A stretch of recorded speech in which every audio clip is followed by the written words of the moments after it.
কথাটা সত্য হয়ে থাকে, রাজ্য সরকারের পক্ষ থেকে ইমিডিয়েট এফআইআর করে গঙ্গাধর কয়াল সহ যাদের নামে অভিযোগ আসছে তাদেরকে কাস্টাডিতে নিয়ে জিজ্ঞাসাবাদ করা হোক।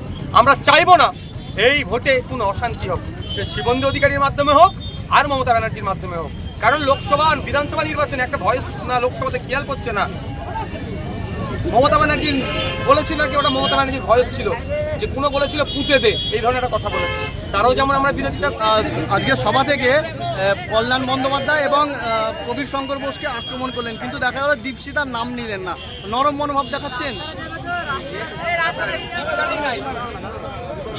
থাকলে তো লড়াইয়ে থাকলে তো নাম নেবো, লড়াই তো নয়। বামপন্থীদের মেকানিজম সত্যিকারের কথা অস্বীকার করতে পারবেন। মেকানিজমটা ভালো, সুন্দর করে ছবি তুলে ফেসবুকে সোশ্যাল সাইটে পোস্ট করলে ভোট আসে না, ফিল্ডে থেকে লড়াইটা করতে হবে।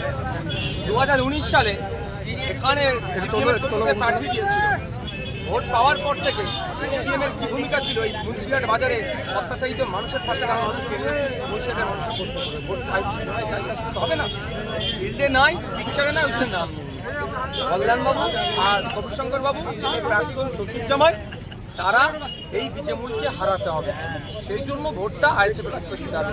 অনেক বামপন্থী বন্ধুরা যারা সচেতন বামপন্থী, যারা প্রকৃত অর্থে বামপন্থী, বামপন্থার মধ্যে যারা ধান্দাপন্থা তাদের কথা আমি বলবো না, যারা প্রকৃত বামপন্থায় বিশ্বাসী, তারাও এবারে নির্বাচনে শ্রীরামপুর লোকসভাতে আইএসএফের পক্ষে ভোট দেবে, এই বিজেমূলকে পরাস্ত করা। সন্দেশখালী আরও একটা ভিডিও ভাইরাল হয়েছে এবং গঙ্গাধর কয়ালকে বলতে শোনা যাচ্ছে যে এই ভোটে অস্ত্র এবং অর্থ তারা ব্যবহার করবে এবং এর পেছনে সাহায্য করবে শুভেন্দু অধিকারী। যদি এই কথাটা সত্য হয়ে থাকে, রাজ্য সরকারের পক্ষ থেকে ইমিডিয়েট এফআইআর করে গঙ্গাধর কয়াল সহ যাদের নামে অভিযোগ আসছে তাদেরকে কাস্টাডিতে নিয়ে জিজ্ঞাসাবাদ করা হোক।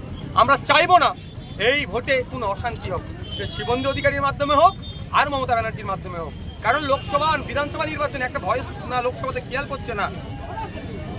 মমতা ব্যানার্জি বলেছিল কি ওটা মমতা ব্যানার্জির ভয়েস ছিল, যে কোনো বলেছিল পুঁতে দে, এই ধরনের একটা কথা বলেছে। তারাও যেমন আমরা বিরোধিতা করি। এক্ষেত্রে যদি